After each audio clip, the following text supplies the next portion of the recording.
Olá, brasileiros e brasileiras. Sou Gilson Dias, candidato a presidente do Brasil. Acabou de entrar em casa agora o nosso convidado, Mug, né? Que é um cachorro aqui de casa. É sempre bom ter um animal de estimação por perto, né? Bom, pessoal, eu marquei hoje, às 19 horas, uma coletiva de imprensa com jornalistas do povo, né? Jornalistas que realmente fazem jornalismo no Brasil. Então vão participar da coletiva de imprensa fazendo perguntas livremente, não combinei nada com nenhum deles, perguntas pré-combinadas, nada disso, tudo imprensa livre. As perguntas que eles quiserem fazer, eles podem fazer. Por isso que é uma coletiva de imprensa livre, realmente, e eu convidei jornalistas do povo. O Kiko Souza, da Chapada Diamantina, da Bahia, pessoa do povo lá, importante comunicador baiano, e a Gil Muricy, que é uma jornalista de notoriedade aqui do Rio de Janeiro, uma pessoa também do povo, jornalista de fato, substancial. E é nessa linha que a gente vai seguir. Então eu vou convidá-los, né, a entrar na live, tá? Para que eles possam fazer as perguntas que eles quiserem e eu vou respondendo de acordo com o nosso programa, nosso projeto de candidatura à presidência da República, que tem como eu, Gilson Dias, candidato a presidente do Brasil, e o doutor Arthur Leão, candidato a vice-presidente do Brasil. Então, vou convidá-los a ingressar na live. Uma boa noite a todos. Espero que todos gostem. E se tiverem perguntas também para fazer, fiquem à vontade. Eu vou convidá-los a ingressar na live.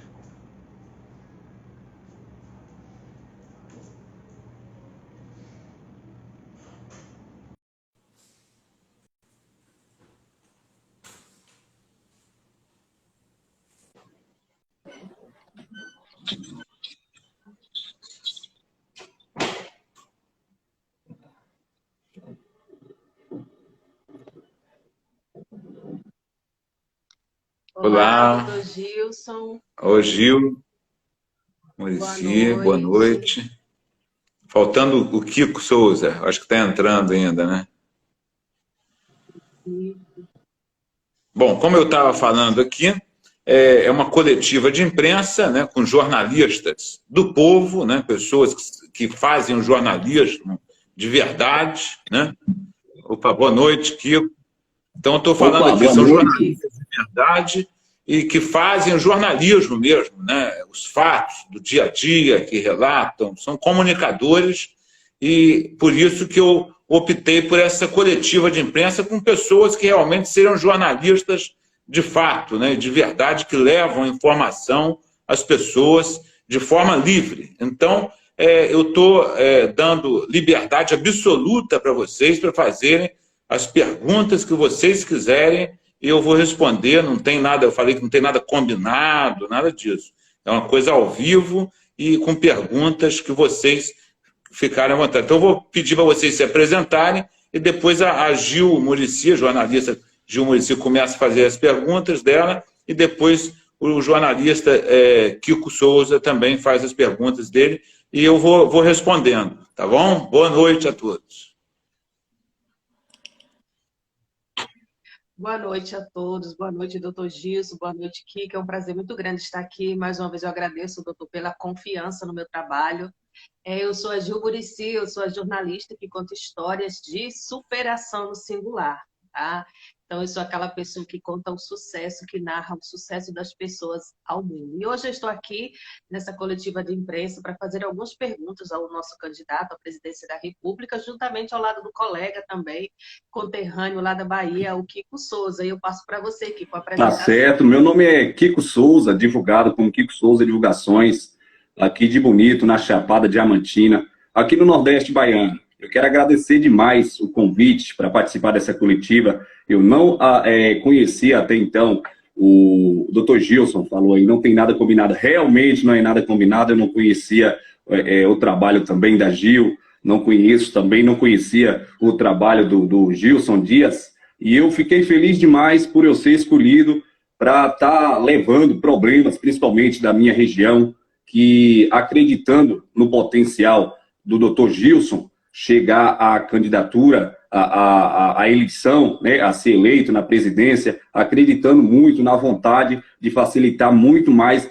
as coisas para a gente, principalmente no interior, que os problemas do interior são problemas que ficam lacrados, então é muito difícil o acesso para você visualizar problemas do interior, até porque então o pessoal não tem bastante conhecimento, o pessoal não sabe realmente quais são os seus direitos, não sabe o verdadeiro caminho até chegar aos governantes para exigir, na verdade, o direito do povo. E hoje estou aqui representando a minha região, só tenho a agradecer a vocês o convite. É isso aí, doutor Gilson. Então, nós vamos para as perguntas. Antes de entrar na pergunta específica, eu gostaria de fazer aquela pergunta.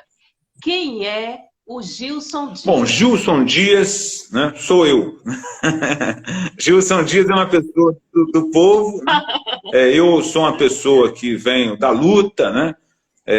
Estudei muito na vida, concluí 3 graduações, né, de Ciências Sociais, licenciatura plena, bacharelado em Ciências Sociais, bacharelado em Direito aqui tudo em Universidade Pública, Universidade Federal Fluminense, Universidade do Estado do Rio de Janeiro. Fui pós-graduado na Escola da Magistratura, onde eu dou aula de Direito Eleitoral, fiz mestrado em Direito Eleitoral e fiz mais de 10 cursos no exterior sobre relações internacionais, sobre direito comunitário, sobre direito constitucional, em várias áreas. E atuo fui concursado, fui professor do Estado de História, aqui do Rio de Janeiro, durante 2 anos e meio, dei aula em CIEP, para crianças, para adolescentes, ensino médio. Fui professor universitário também, de Direito, em várias universidades aqui do Rio de Janeiro. E sou piloto de avião também, tirei meu brevet, já tive aeronave, voei pelo Brasil todo, inclusive a Bahia, conheço muito a Bahia, e o meu avião era baiano, era fabricado lá na ilha de Itapaí. Até era verdade. E aí viajei pelo mundo todo, conheço praticamente todo mundo, Europa inteira, Estados Unidos, América Latina, sei como que funcionam os países desenvolvidos, sistema de educação, saúde, e os subdesenvolvidos também. Eu viajei muito. Brasil, eu conheço o Brasil inteiro, de ponta a ponta, né, de carro e de cima também, voando e andando de carro, de ônibus, enfim, eu conheço o país de barco. E eu fiz concurso público para advocacia pública, passei em primeiro lugar, fiz concurso para juiz, fui aprovado também, fiz vários concursos, já fui do IBGE, já fiz concurso para analista do Ministério Público da União, fui aprovado, para o Tribunal Regional do Trabalho, fui aprovado. Eu já fiz vários concursos públicos, fui aprovado em muitos concursos, fui militar, fui da Escola de Cadetes do Exército, de Campinas também, um concurso público dificílimo, passei, fui militar lá em Campinas, depois eu abandonei o Exército exatamente para seguir a carreira jurídica, né, e de sociólogo. E fiz concurso para advocacia pública, passei em primeiro lugar para educação, né, um concurso para advocacia pública da educação, e até hoje é o cargo, vamos dizer, agora eu estou licenciado para concorrer à presidência, mas é o cargo que eu conquistei e sou advogado privado também, porque eu optei pela advocacia pública porque eu podia advogar. Eu preferi ser advogado público do que outras carreiras jurídicas que iriam me limitar. Não podia advogar, não podia ter, vamos dizer, política partidária, não podia participar nem de questões políticas, magistrado, promotor. Eu não quis seguir essas carreiras porque eu acho que são carreiras que limitam a pessoa na área jurídica ficar só ali na vara onde trabalha e tal, e não pode participar politicamente do país, não tem uma liberdade que a advocacia pública propõe, né? Ela possibilita. Então, eu, estando muito tempo em Portugal, Europa, viajando, e toda vez que eu venho para o Brasil, é uma tristeza muito grande, que a gente vê funcionando, né? O sistema de saúde, educação, a sociedade pacífica, todo mundo feliz, sem violência, sem assalto, sem nada. E aí chega aqui no Brasil essa violência, e o Brasil é um país mais rico do mundo em recursos minerais, naturais, florestais, agora aquáticos também, tem a Amazônia Azul, e ninguém lá na Europa entende por que o Brasil é um país subdesenvolvido. Você pergunta para qualquer chefe de Estado europeu, pode perguntar para o Macron, pode perguntar lá para o doutor Marcelo, Portugal, pode perguntar para qualquer pessoa lá na Europa, ninguém entende por que o Brasil é subdesenvolvido com tanta riqueza que o Brasil possui. Aí eu resolvi me candidatar à presidência, né, com apelo popular, povo pedindo. Aí eu vim como candidato avulso, sem partido político, para não ter compromisso mesmo com ninguém dessas elites que ficam espoliando o povo brasileiro. Então, meu compromisso é exclusivamente com o povo brasileiro, os quilombolas, povos indígenas, pessoal do interior, os trabalhadores, moradores de rua, essas pessoas que eu tenho compromisso com a minha candidatura. Então, esse que é o meu currículo, assim, em resumo, né? Tá certo. Passo para você. É uma biografia incrível, hein? Então, doutor, o que nos preocupa bastante, apesar de ser um dos países mais ricos, um país muito rico, o Brasil, o que nos preocupa muito ainda é a economia.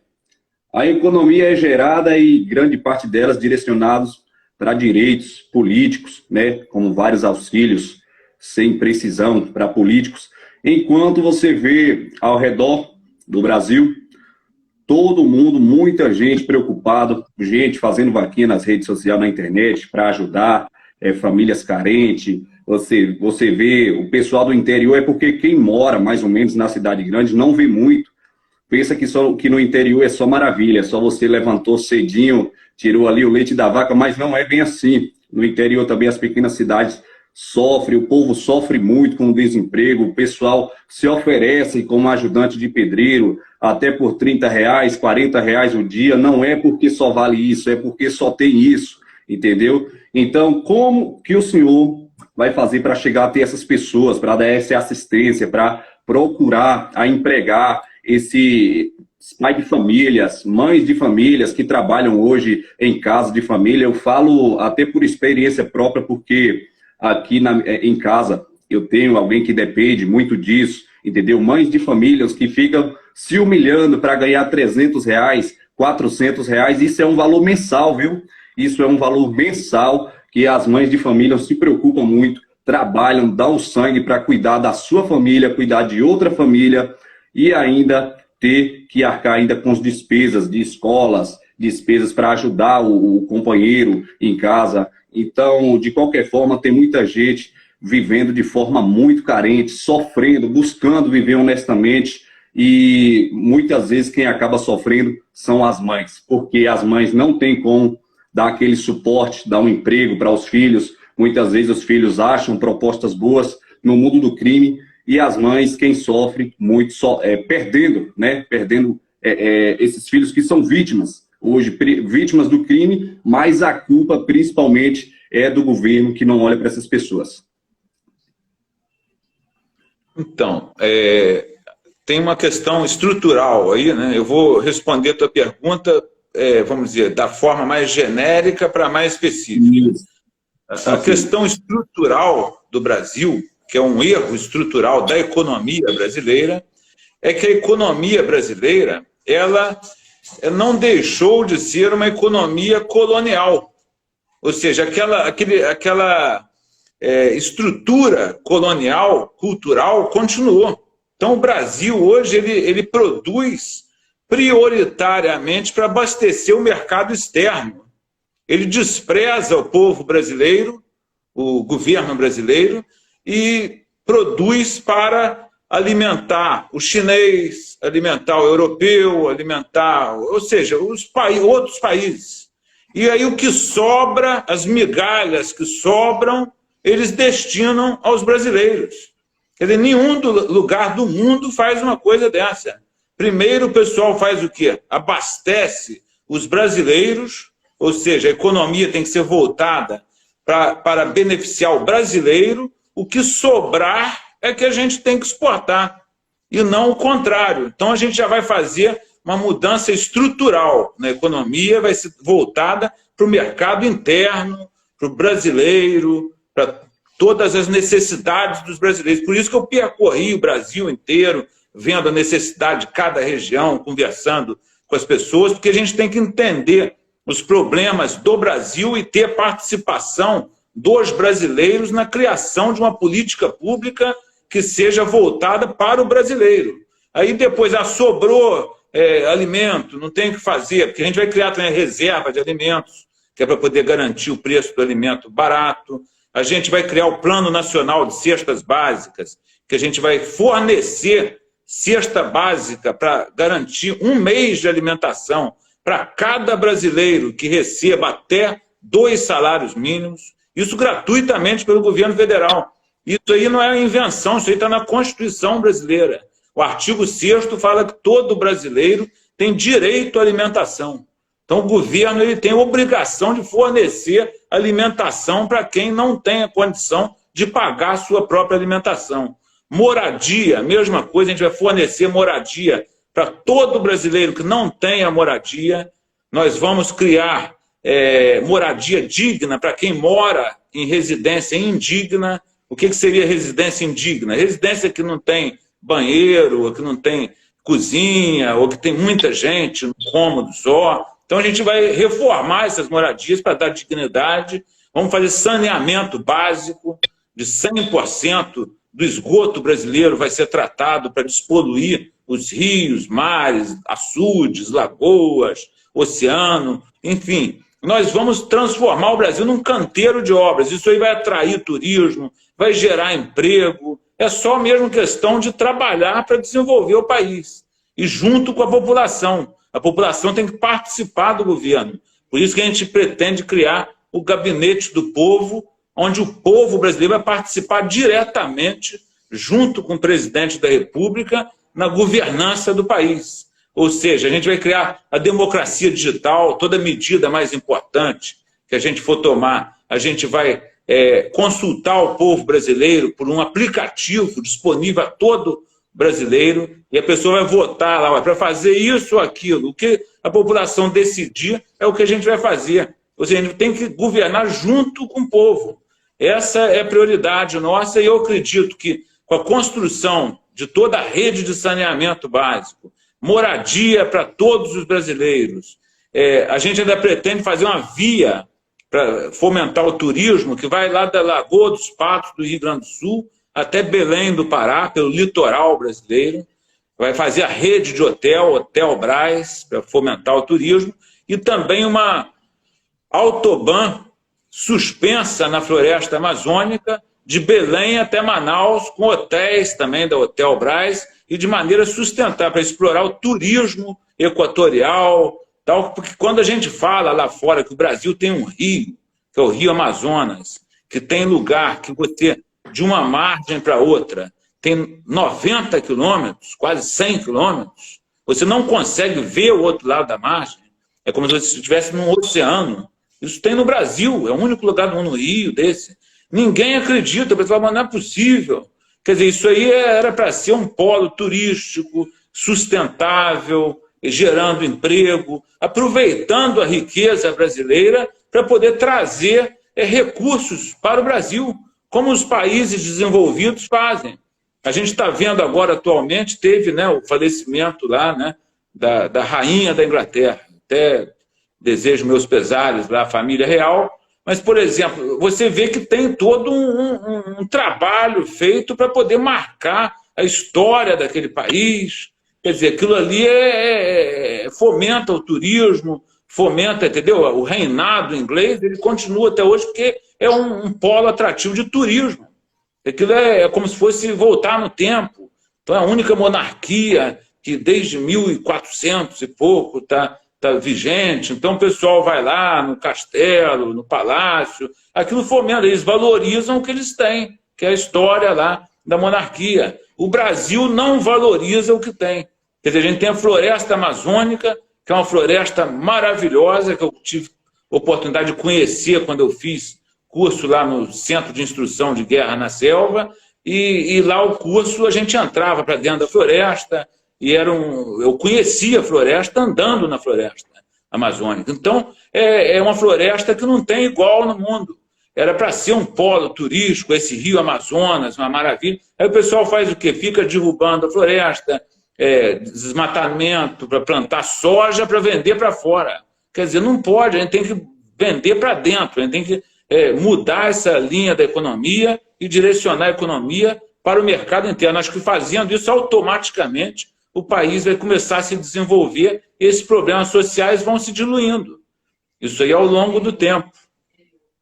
Essa que é a nossa proposta sobre economia. Muito bem, eu passo agora para a Gil. É isso aí, doutor Gilson. Prosseguindo. Obrigada. Prosseguindo com as nossas perguntas, eu gostaria de saber se as urnas eletrônicas são confiáveis. Bom, urna eletrônica, né? A urna eletrônica, ela, vamos dizer, é um mecanismo, né? Feito de forma, né? Eu não tenho conhecimento técnico, né? Para saber como é que faz isso, né? Mas, por exemplo, quase lugar nenhum do mundo usa urna eletrônica, né? O Brasil é um dos poucos países que adota a urna eletrônica, né? Então, eu não sei, assim, eu não posso dar uma opinião técnica, eu desconheço mesmo como é que funciona esse sistema informático, né? Se for um sistema informático seguro, né, ela vai ser segura, né? Agora, eu não tenho como garantir isso, que eu não conheço tecnicamente, né, como que funciona o processo da urna eletrônica. Espero que seja segura, né, que seja realmente transparente, né? É o que a gente espera, né? Bom, até hoje, não sei, eu nunca fiquei sabendo assim de alguma fraude na urna assim concreta, né, efetiva. Mas a gente não sabe. Eu desconfio, né, de que tem que ter uma segurança ali, aí tem que o Tribunal Superior Eleitoral, que é o responsável por isso, né, ele tem que tomar as medidas de segurança, né, públicas e tal, para poder garantir uma eleição que seja transparente, né, que é o que todo brasileiro quer. Por exemplo, lá no dia 2 de outubro a gente vai, né, lá votar, né. Aí, opinião minha, eu sou favorável a ter voto impresso, tá? Para consulta, para poder... isso é uma opinião minha, tá? Mas não tem, no Brasil não tem voto impresso. O que tem é uma zerésima.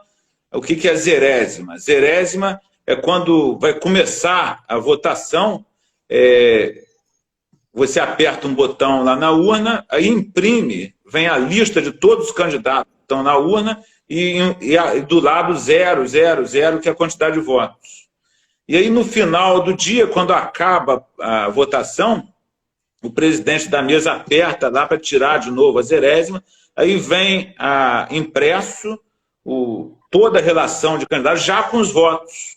Aí aquela relação inclusive, fixada na zona eleitoral, lá em cada urna eletrônica, fixa uma zerésima dessa. Então a pessoa pode conferir aquela votação lá no papel, mas não tem, vamos dizer, voto a voto, não tem. Aparece o geral lá no final.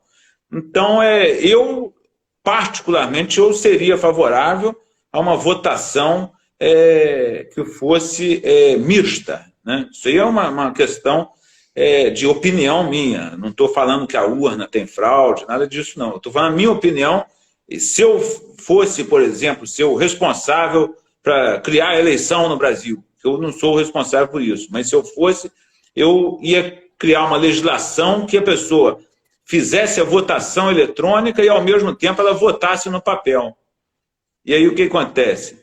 Você teria apuração rápida, eletrônica, no mesmo dia, e depois teria uma apuração, vamos dizer, pelo Ministério Público, pelos partidos, por órgãos, com fiscalização, para poder ver se vai bater aquela votação do papel com a eletrônica. Eu faria isso, né? Mas isso aí também poderia incorrer em fraude, porque a pessoa poderia votar num na eletrônica e outro no papel, quer dizer, porque tem essas coisas também, né? Então, eu acho que o voto impresso seria o mais seguro. Se a pessoa votou na urna, aquilo imprimia duas vias, uma ia para a pessoa conferir, para ele levar para casa, é secreto o voto, então ela não ia mostrar para ninguém, ia depois rasgar, mas ela conferia que aquele voto era dela, e o outro depositava sem o nome da pessoa, sem nada, numa urna, né, para uma futura conferência. Eu acho que isso aí daria mais transparência ao processo eleitoral brasileiro, sem dúvida, né, mais credibilidade, pelo menos, né? Mas eu acredito que o sistema seja seguro, tá?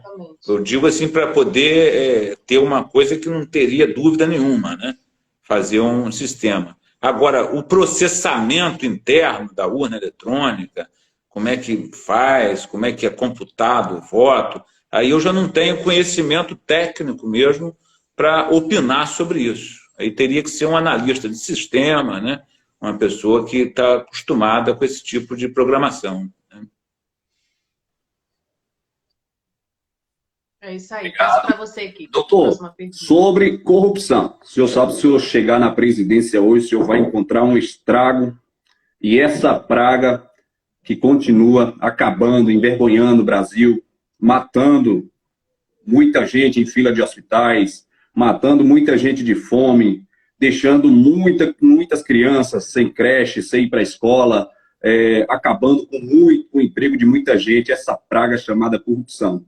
O senhor tem alguma estratégia de chegar na presidência, criar leis mais rigorosas para acabar com esse time do mal que vive acabando com o povo brasileiro? Então, já existe no Brasil uma farta legislação de combate à corrupção. A questão não é nem criar lei, a questão é fazer cumprir a lei. Eu, como procurador, eu já combati a corrupção na educação, e fui ameaçado de morte, até para um cara que é candidato a deputado hoje aí. Tá? E está enganando todo mundo aí na rua, achando que o cara é uma maravilha. E eu combati a corrupção, fui ameaçado de morte, tive que andar com segurança. Até hoje eu tenho segurança por essas questões. E aí você vê, né, o cara queria roubar 10 milhões da educação, ainda queria me oferecer. Eu peguei e denunciei o cara no Ministério Público, Polícia Federal, Polícia Civil, acho que até hoje está respondendo a inquérito, a processo. Mas não deu nada efetivamente para a pessoa, entendeu? Eu com prova, com tudo. Então, a corrupção, se eu ganhar para presidente da República, a gente vai criar um departamento na Polícia Federal de combate à corrupção. Esse departamento vai ser um departamento, não é aquele departamento igual essa Operação Lava Jato, essa coisa que ficou mais ou menos, né? Foi uma coisa robusta mesmo, entendeu? Botar ali uns 5 mil agentes da Polícia Federal especializados no combate à corrupção, e a gente vai passar a fazer um rastreamento de todo o dinheiro que for destinado da União para os estados e municípios, para ver se o dinheiro vai chegar lá na finalidade pública. E se tiver corrupto, a gente vai lá e vai prender o corrupto. Flagrante, corrupção, passiva, ativa, o que for, quadrilha, né? No caso, se for organização criminosa, a gente vai colocar e vai dar hora para prender o corrupto em flagrante. Isso aí não vai ter tolerância. A tolerância minha é zero contra a corrupção. Eu não admito corrupção. Acho que corrupção é o mal maior desse país, é a corrupção. E hoje a corrupção ela é fomentada por partidos políticos.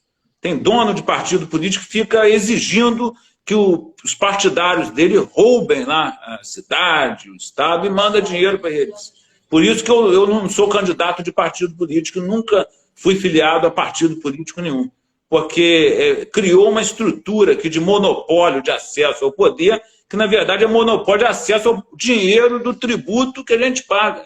Então você anda na rua e vê esse pessoal de bandeira, entregando coisa, tudo IPTU, o dinheiro do IPTU que você está pagando, posto de renda, tal, o pessoal fazendo uma farra aí, com bandeira para todo lado, com mega evento, showmício, não sei o quê, carro de som que custa 200 mil reais ali, fazendo um barulho danado, que é dinheiro de IPTU, de ICMS, de imposto de renda, que está ali na rua fazendo essa falcatrua toda aí. Entendeu? Então, eu entendo isso, que corrupção não pode ter tolerância. Eu não vou ter... Meu governo não tem negócio de mensalão, o Congresso vai legislar. Eu, só com conhecimento jurídico que eu tenho da Constituição e das leis que já existem no Brasil, eu já consigo administrar o Brasil, sem necessitar de Congresso. Aliás, essa história, não, o presidente precisa de Congresso, isso é mentira. Isso aí é para fomentar a corrupção, porque a função do Poder Executivo, do presidente, é administrar. A do Congresso é legislar. A do Congresso não é administrar, é legislar. E a do Judiciário é julgar. Então, quem administra o país é o presidente. Quem administra o Estado é o governador. Ou seja, é o Poder Executivo. Então, essa história, não, como é que você vai governar sem Congresso?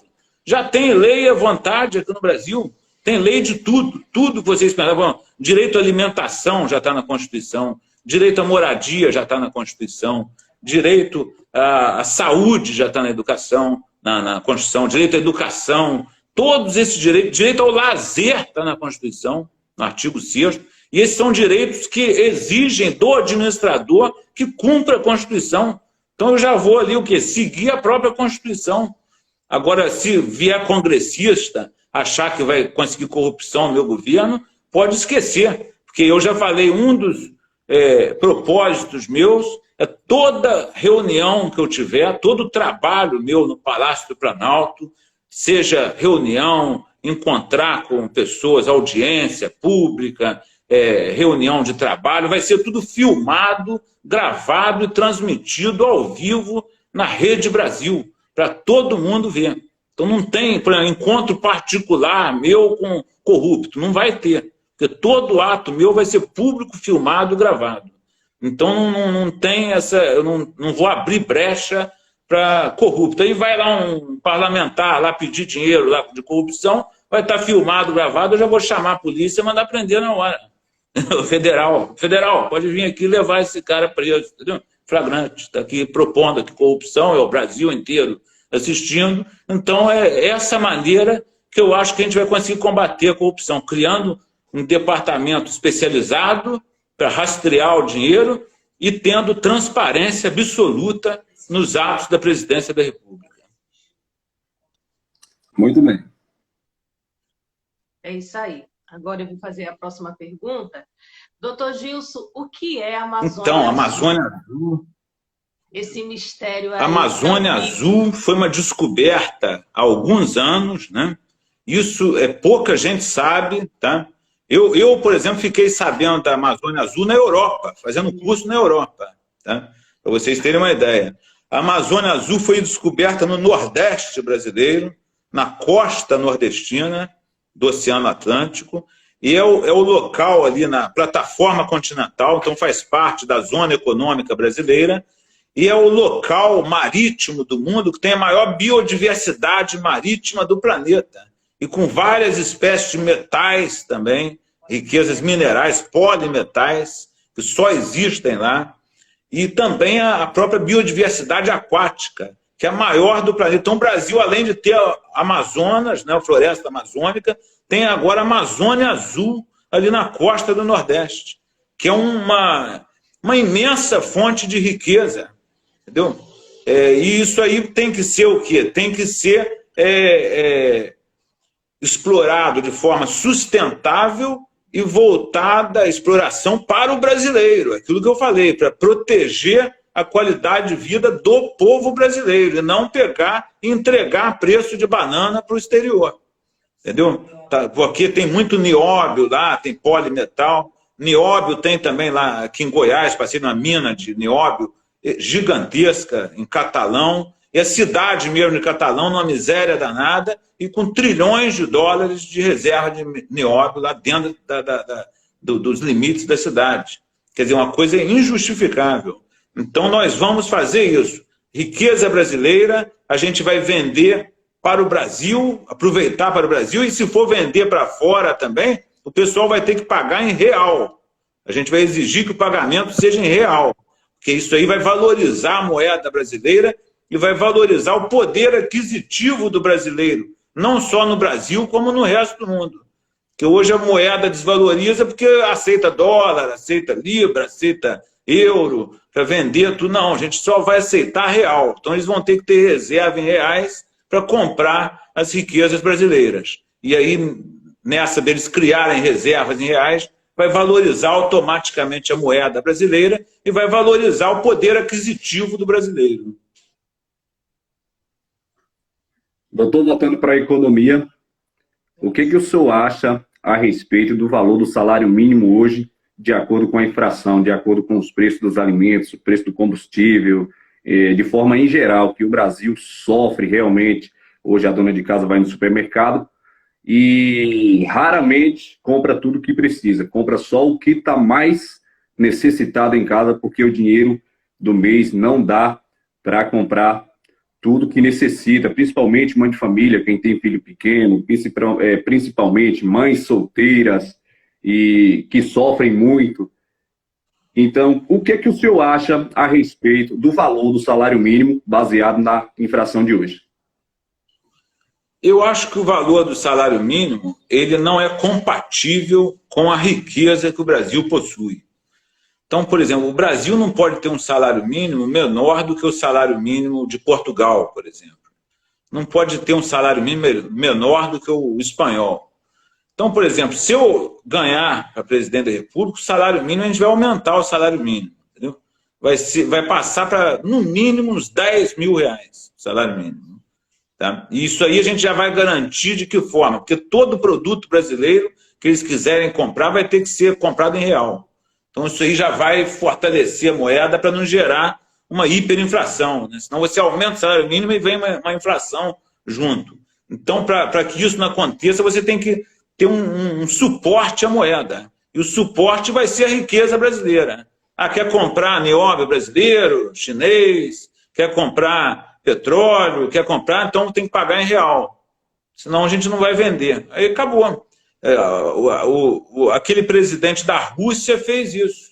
Ele fez isso, lá começou a cobrar em rublo, né? As matérias-primas que ele vende lá, questão de guerra que teve aí e tal, e ele passou a cobrar em rublo, né? O gás europeu, o gás que ele fornece para a Europa, ele passou a cobrar em rublo. Isso aí, sabe o que gerou? 80% de valorização do rublo. Imediatamente, o rublo é a moeda que mais valorizou esse ano. Quer dizer, por quê? Porque ele passou a exigir que fosse pago em rublo.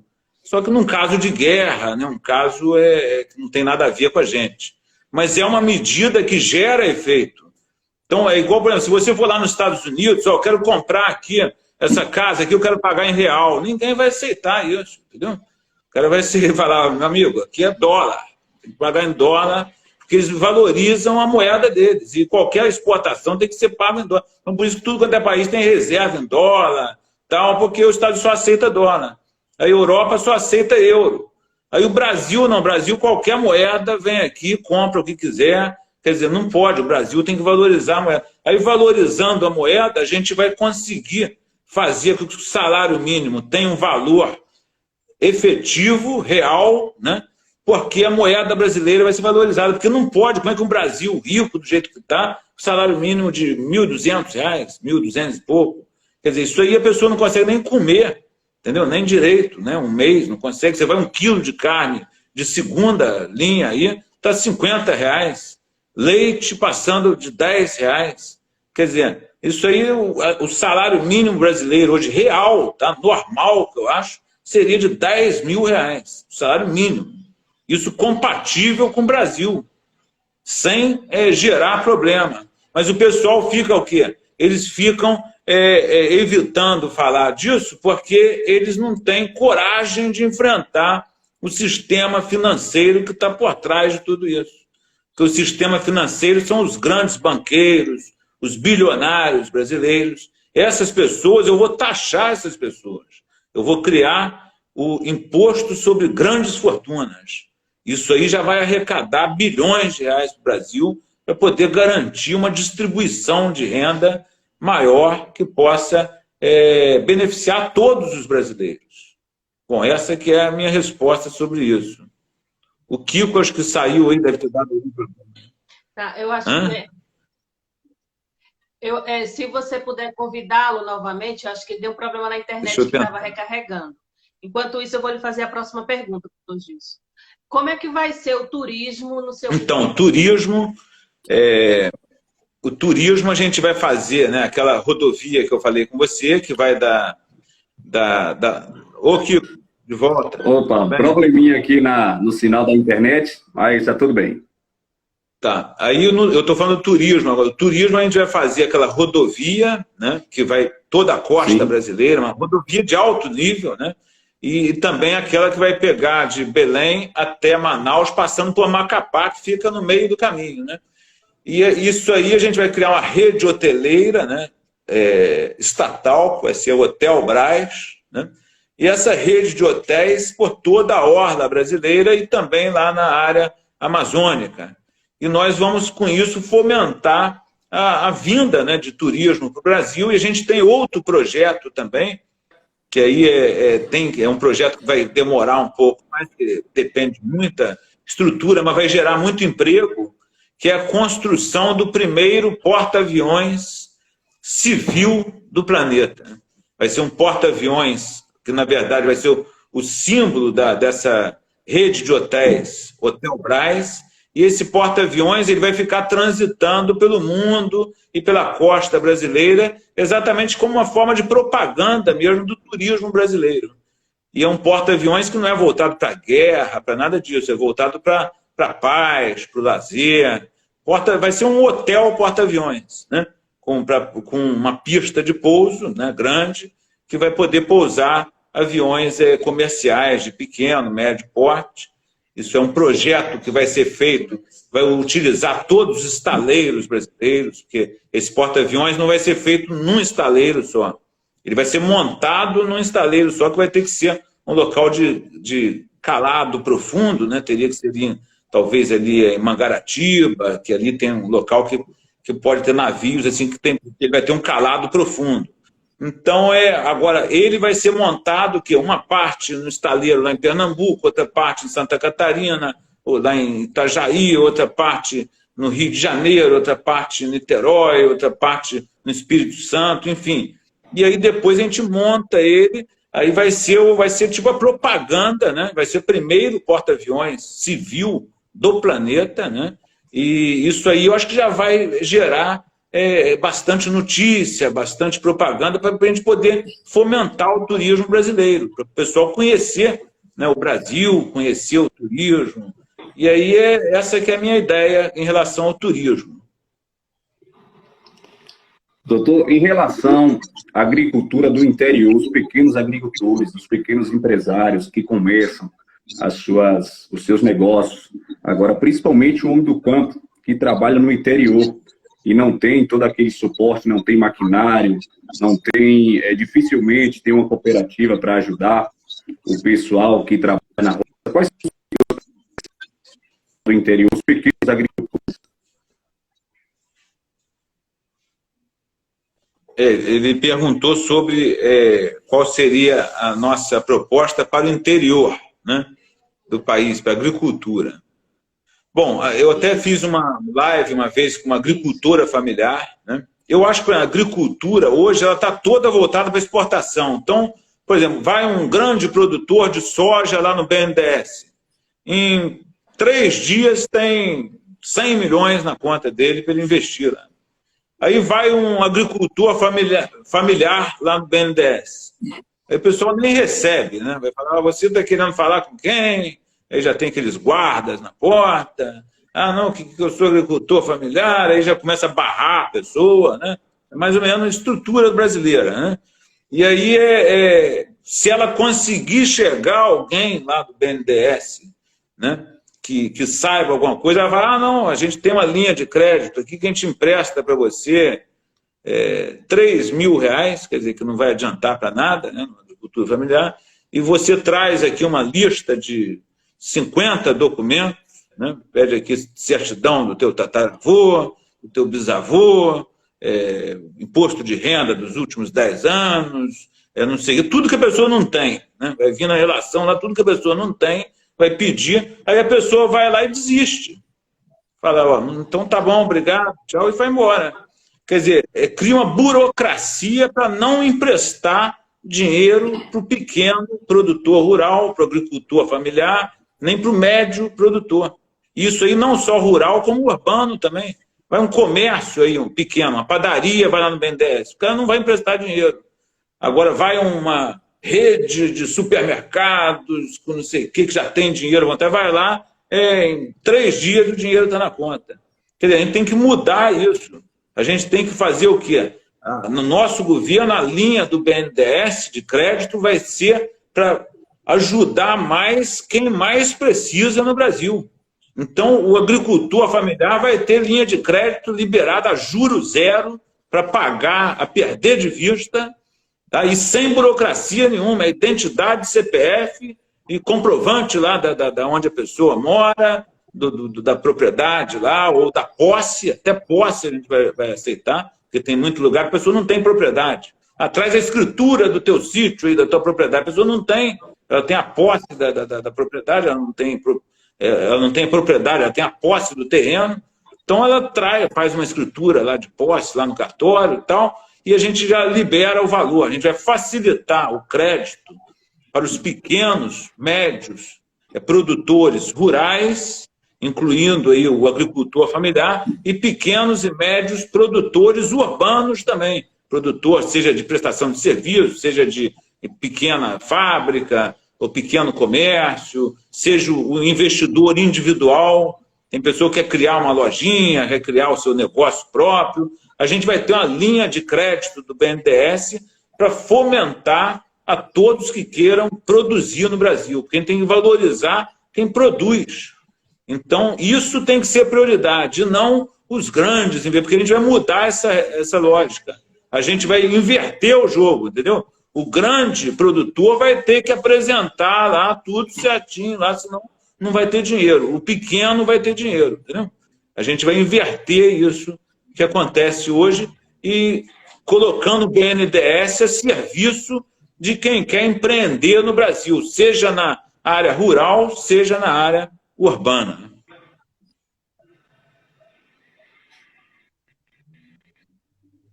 É isso aí. Agora eu faço a próxima pergunta, não é isso? Não sei se vai dar tempo, doutor, mas eu vou lhe fazer a próxima pergunta. Como será a educação no seu governo? A educação pública, eu até falei, acho que foi ontem, né? Eu fiz uma live sobre educação pública. A gente vai seguir. A educação ela tem 3 objetivos básicos. A educação. Primeiro é a socialização da pessoa, do educando, para ele se socializar. A segunda é para ele aprender alguma profissão, algum conhecimento que ele vai utilizar na sua própria vida profissional. E a terceira questão da educação é a produção de tecnologia. O Brasil não produz quase tecnologia. Então a gente vai fazer o quê? Aparece hoje a educação brasileira, hoje parece que é dissociada da necessidade social. Hoje a educação é uma educação quase que autista, né? Ou seja, é uma educação que a pessoa aprende um monte de coisa. Aí terminou formação geral. Você sabe o que é? Eu sei um pouco de química, sei lá, mecânica, de física, sei números complexos. Até eu sei isso, não sei nem para que serve isso, mas sei, eu aprendi no ensino médio. Quer dizer, números complexos, sei um pouco de história lá da República Russa, sei um pouco tal de coisa, mas não sabe, você sabe trabalhar em alguma coisa na área de saúde? Não sei. Sabe alguma coisa de turismo? Não sei. Sabe trabalhar em área de edificação, de obras, de coisa? Não sei. Quer dizer, não tem profissionalização na educação brasileira. O cara termina a formação geral, é quase que um autista ali na sociedade. Essa que é a questão. A educação ela é dissociada da realidade social. E nós temos que fazer o quê? Uma educação inclusiva em que as pessoas possam sair do ensino médio já com uma profissão apta a trabalhar no mercado de trabalho e também socializada e os ensinos universitários, mestrados, doutorados, com pessoas competentes também com investimento triplicado, perto do que tem hoje aí, para poder criar laboratórios de pesquisas e tal, e sendo que essas pesquisas têm que ter uma ligação com o sistema produtivo brasileiro. É o que eu falei ontem na live. A administração pública tem que ver como um organismo. Então é um organismo que tem cérebro, tem coração, tem fígado, tem perna, ou seja, tem tudo. Então, a educação é o coração do organismo. Se aquele coração estiver ali batendo ali devagar, tal, aquilo vai prejudicar o cérebro, vai prejudicar o fígado, vai prejudicar o organismo como um todo. Então, a educação ela tem que ser relacionada com o sistema produtivo brasileiro, seja para fornecer profissionais para o mercado de trabalho, seja para criar novas tecnologias para a indústria farmacêutica. A gente tem a maior biodiversidade do planeta e quem mais explora a biodiversidade brasileira é o Canadá, Estados Unidos, Alemanha. Por quê? Porque as pesquisas médicas aqui no Brasil são sem ajuda nenhuma do governo. Então tem o Vital Brasil, que era um gênio, criou lá o soro antiofídico, mas tudo esforço pessoal dele. Aí criou o Butantan, criou o Instituto Vital Brasil, tem a Fundação Getúlio Vargas, ali você vai ali, pessoal, tudo uma ralação danada, com salário baixo, sem estrutura. Quer dizer, o governo não fornece uma estrutura para pesquisa no Brasil, para o desenvolvimento de tecnologias, tendo a matéria-prima aqui em casa, ou seja, na nossa casa, que é a floresta amazônica. Então, era para a gente ter a maior produção tecnológica de indústria farmacêutica do mundo. E você vai para a produção tecnológica de medicina médica de Cuba, que é um país pequenininho, maior do que a brasileira. Quer dizer, como é que explica uma coisa dessa? Então, na educação, a gente pretende fazer isso. Mudar a educação no sentido de fazer com que a educação seja inclusiva e seja voltada para o sistema produtivo brasileiro, para a formação de cada cidadão, que ele tenha cidadania, que ele possa terminar para a formação média, ele já está preparado para ele se sustentar. Ele quer estudar, gosta de estudar mais, vai fazer faculdade, mestrado, doutorado, vai virar pesquisador, vai ter apoio para pesquisa, laboratórios, estruturas. Ou seja, a gente vai criar uma educação que realmente desenvolva cidadania plena no educando, ou seja, no brasileiro. Essa que é a nossa ideia sobre educação pública.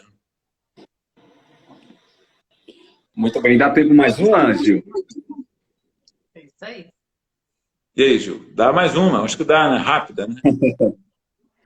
Pronto. Doutor, são várias preocupações, principalmente eu que sou do interior, mas o que nos preocupa bastante hoje, a saúde. Nós temos o SUS, que não nega atendimento, mas também não dá conta. Hoje a gente vê em hospitais do interior, inaugurado lá com sala de raio-x, de ultrassonografia, de centro cirúrgico.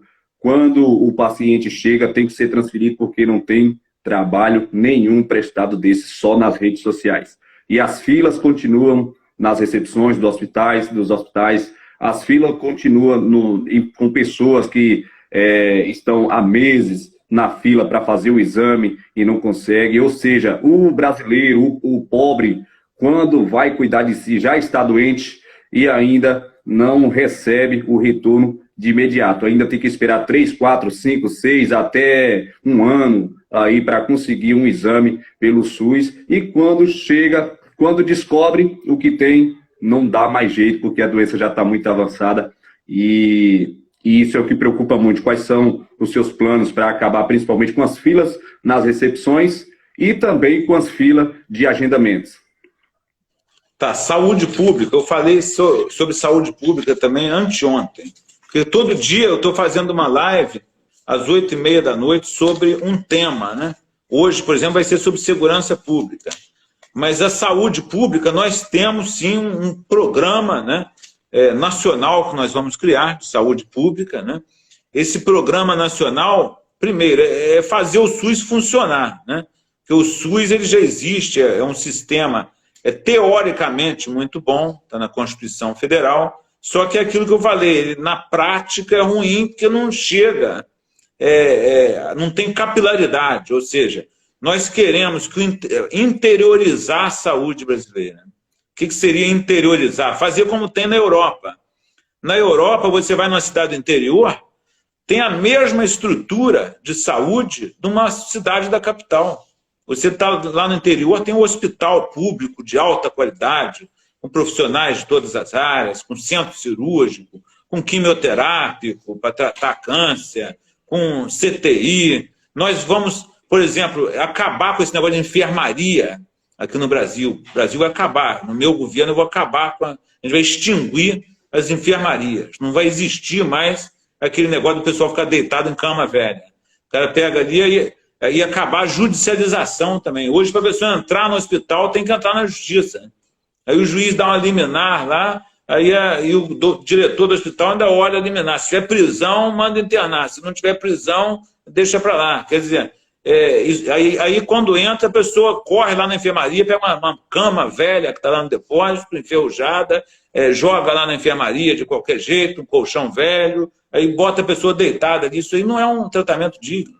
Isso aí é um absurdo, né? Então, todo leito brasileiro vai passar a ser leito CTI.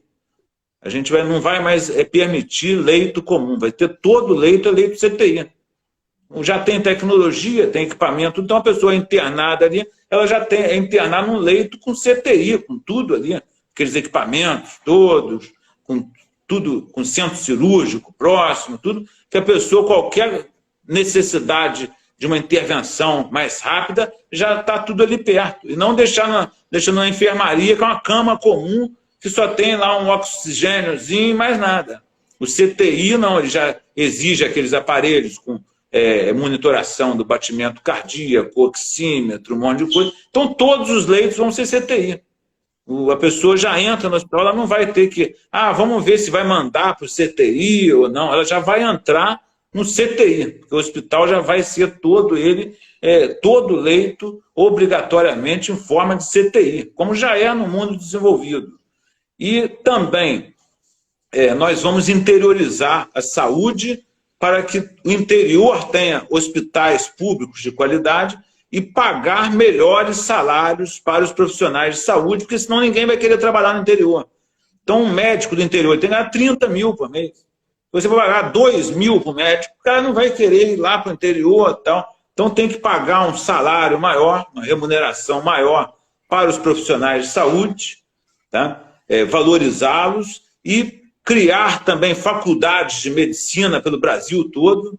Hoje tem pouquíssimas faculdades de medicina no Brasil, tanto é que a faculdade de medicina é uma coisa disputadíssima, só entra gênio lá no vestibular, e esse vestibular é uma coisa, é o que eu estou falando, uma enganação que faz com o brasileiro, que eu vejo isso, eu fico revoltado, entendeu? Porque, por exemplo, por que tem vestibular no Brasil? Porque não tem vaga na universidade. É isso, vamos dar um exemplo, tem 10 milhões de pessoas que terminaram o ensino médio. Elas querem fazer faculdade. Aí ela vai lá para a universidade pública, não tem 10 milhões de vagas, só tem 30 mil vagas. Aí o que acontece? Bota esses 30 mil primeiros, entra o resto, meu amigo. Boa sorte, não deu sorte, tenta de novo, fica 10 anos aí fazendo vestibular, igual um louco, estudando mais biologia, vai estudar mais história russa, vai estudar mais... Quer dizer, uma coisa absurda. Nós vamos criar o quê? Muito mais vagas para as universidades. Quem quiser entrar na faculdade de medicina, vai entrar, entendeu? Vai ter vaga para quem quiser fazer medicina. Não vai ser esse negócio, o cara tem que ser um gênio para entrar na medicina. E depois que termina a faculdade, a maioria dos melhores profissionais do Brasil sai do Brasil e vai trabalhar fora. Porque aqui no Brasil não valoriza o profissional, a gente ainda forma profissional para fora do país. É isso que acontece hoje, basicamente. Quem faz parte de informática, por exemplo, geralmente vai para os Estados Unidos. Bom, vou ter que encerrar, que apareceu uma mensagem que só tem 20 segundos. Tá bom? Uma Eu boa noite a agradeço. todos. Obrigado. Tudo de bom para vocês.